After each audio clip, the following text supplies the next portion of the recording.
আসসালামু আলাইকুম। আমাদের বাংলাদেশে বর্তমানে কে এলো কে গেল এসব হিসাব রাখার মতো আমাদের সময় নেই। কারণ শুধু মানুষ বদলালে দেশ বদলায় না, মুখ বদলালে অন্যায় বদলায় না, আর নাম বদলালে জুলুমের বিচার হয় না। আজ যারা দেশে আসছে, কাল তারা অবশ্যই চলে যাবে, কিন্তু আমাদের ভাই হাদি যিনি শহীদ হয়ে গেছেন, সে কি কোনোদিন আমাদের মাঝে ফিরে আসবে? না, কখনোই ফিরে আসবে না। তার মায়ের চোখের পানি এখনো শুকায়নি, তার পরিবারে বুকের আগুন এখনো নেভেনি, আর আমাদের বিবেক এখনো ঘুমাতে পারে না।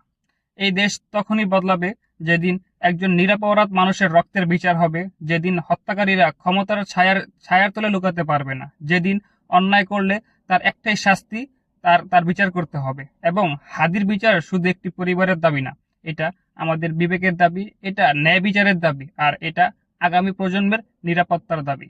তাই কে এলো কে গেল এই আলোচনায় না গিয়ে আমরা সবাই একটা কথাই বলি: হাদি হত্যার বিচার চাই, আজ চাই, এখনই চাই। ন্যায় বিচার না পাওয়া পর্যন্ত আমরা এই দাবি করেই যাব।